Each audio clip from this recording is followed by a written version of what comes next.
সাংবাদিকদেরকে মামলার চাপা করে স্পর্শকাতর মামলাগুলো দিয়ে তাদেরকে হয়রানি করা হচ্ছে।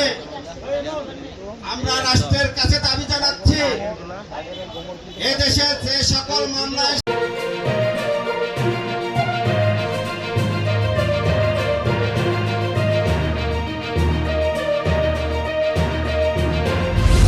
আপনারা দেখছেন শিক্ষা তথ্য নিউজ আপডেট। সাংবাদিকদের আশা করা হয়েছে সেই মামলাগুলোতে তদন্তে প্রমাণিত না হওয়ার আগে যেন কোনো সাংবাদিককে গ্রেপ্তার এবং হয়রানি করা না হয়। প্রিয় বন্ধুগণ, আপনারা সোচ্চার থাকুন, আমাদেরকে সোচ্চার থাকতে হবে। আমাদেরকে পেশার মর্যাদা, দাবি এবং অধিকার আদায়ের লক্ষ্যে আমাদের কাজ করতে হবে। এদেশের ভুয়া সাংবাদিক, হলুদ সাংবাদিক এবং অপসাংবাদিকতার নামে একটি কালো অধ্যায় নিয়ে, একটি তকমা নিয়ে, একটি অপবাদ নিয়ে কিন্তু প্রতিদিন আমরা পেশাগত দায়িত্ব পালন করছি।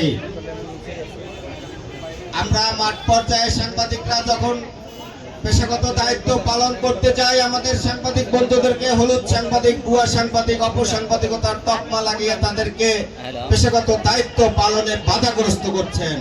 বন্ধুগণ, এই হলুদ সাংবাদিক, ভুয়া সাংবাদিক এবং অপসাংবাদিক, এই তিনটি তকমা থেকে এদেশের সাংবাদিকদের মুক্ত করার জন্য একটি মাত্র উপায় রয়েছে। সেই উপায়টি হচ্ছে সারা দেশের পেশাদার সাংবাদিকদের তালিকা প্রণয়ন করতে হবে। প্রণয়ন করা হলে হলুদ সাংবাদিক, ভুয়া সাংবাদিক এবং অপসাংবাদিকতা মুক্ত এই বাংলাদেশ গড়ে উঠবে বলে আমরা বিশ্বাস করি।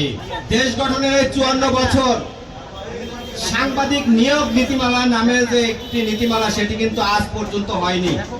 অর্থাৎ কে সাংবাদিক হবেন, কে সাংবাদিক হবেন না, তার শিক্ষাগত যোগ্যতা কতটুকু হবে, সেটি কিন্তু আজ পর্যন্ত নির্ধারিত হয়নি।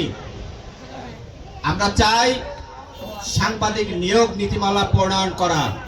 রাষ্ট্র কর্তৃক এদেশের সাংবাদিক এবং গণমাধ্যম মালিক এই দ্বিপাক্ষিক বৈঠকের মধ্য থেকে সাংবাদিক নিয়োগ নীতিমালা প্রণয়ন করা হবে।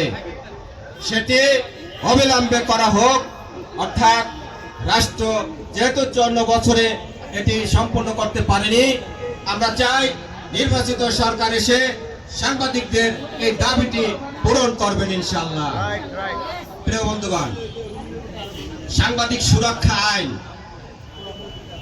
অর্থাৎ পেশাগত দায়িত্ব পালন করতে গিয়ে কিংবা সংবাদ